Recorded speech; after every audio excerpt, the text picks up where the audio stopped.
Thank you, Nancy. Really appreciate that. Now, an opportunity to introduce Dr. Wes Ashford, a distinguished clinician, researcher, and valued member of the APOE4 Alliance Medical Advisory Board. Dr. Ashford is a clinical professor of psychiatry and behavioral sciences at Stanford University and a staff psychiatrist at the Palo Alto VA Hospital, where he also serves the Stanford Alzheimer's Center. A graduate of UC Berkeley and UCLA, where he earned both his MD and PhD in neuroscience. Dr. Ashford has dedicated his career in advancing our understanding of Alzheimer's disease, from measuring dementia severity to improving early screening for mild cognitive impairment and exploring the genetic roots of the disease.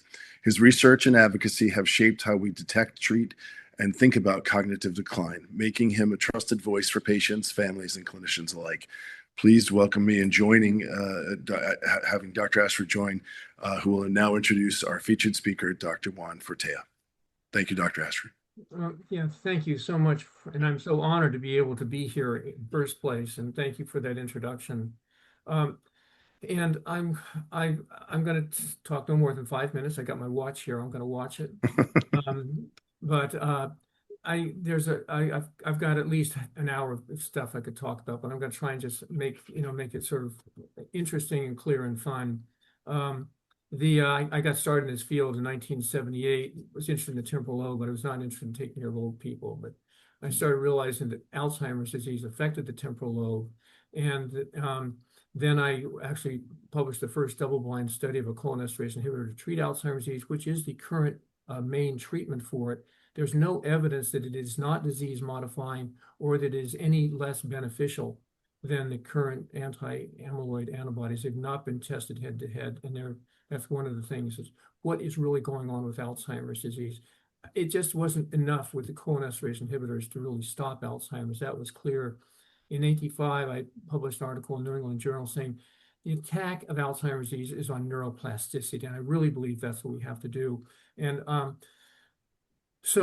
let's see, there's sort of a story I want to get really quickly through here is I said neuroplasticity, and then in 1992, Hardy and Higgins said, oh, it's the amyloid cascade hypothesis, which made no sense to me, nor a lot of other people in the field, and it still doesn't.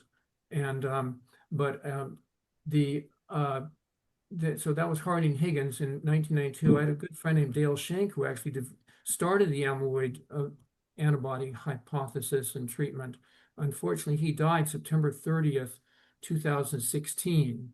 And I mention that because the first real study claiming that ApoE was related to Alzheimer's disease came out the next year, Corder et al., which I have on the slide here. And you can see here that Alan Roses was actually the major figure in that study. And I knew him very well also. And he died the exact same day, September 30th, 2016. Sorry, he's not here to see what's really become of, the things that he did. Gary Small was a fellow of mine, actually, when I ran the geriatric psychiatry clinic and started the first PET scan studies at UCLA in the early 80s. But anyway, this was the first time that ApoE was shown. Now, it's based on what I've told you, there's really three branches of Alzheimer's research. There's the Baptists that believe that beta amyloid is everything. There's the Taoists that believe that tau is everything. And there's the apostates, such as myself, that believe that ApoE is everything. And so I've sort of believed that. It took me a while to come around to it, but we had some debates on the subject in 2002 and published this one paper in 2004, using some of what I think are the fundamental laws of aging, the Gompertz law, showing that, Alzheimer's disease, the incidence doubles every 5 years. And if you apply that to the E4, that this would be the Down syndrome, the amyloid beta Alzheimer's disease group, genetic factors really high in their progression. The E4s here, most people here, and then the 3 3s down below, and maybe even the 2 3s lower than that. But you have to understand that these things double every 5 years. From 50 to at least 90 years old. You look at what age do people actually get these, and you're going to find that most of the people are getting these things are the E44s and the E34s. That's men and women. Women get a little more than men, mainly because I believe they live longer and they take better care of themselves than us men do. If you look, I think that once you look at these things, you have to understand the basic survival mechanisms, Gompertz laws and survival characteristics, and this is what we suggested was the progression of Alzheimer's. That would be the E4, the E34, and the E33 here, and that would be the black line was the whole population. But what we basically suggested is that at age 75, 90% of the Alzheimer patients before age 75 are ApoE carriers. And this has just been totally ignored by the field. It's just incredible. Um, and this, so we argued this, we published papers on this. And then last year, Dr. Fortea published these things that are basically, I want to say, consistent with what we saw. I'm sure he'll show more about these, but it's totally consistent. But the thing is, he said it in a way that was able to totally change this field, which has been desperately needed since Alan Rose has proposed this in 1993. It's been 32 years since then.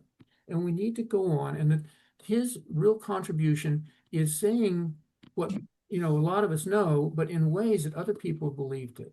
And so I just really very, very grateful to him for the paper and for his activation in this area, and I really appreciate it. I look forward to him talking.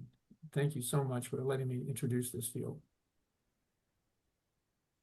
Thank you so much, Dr. Ashford. And before I turn it over to Dr. Forteo, I just want to make sure we are clear. This is a situation where we want to be positive in nature. We don't want personal attacks against anybody. We're not opening up the chat today because we wanted to avoid those types of comments. Please feel free to ask questions in the Q&A box. That we will have someone monitor those and try to collate them at the end for Dr. Forteo or Dr. Ashford. And with that, I'll turn it over to Dr. Forteo, and thank you so much again.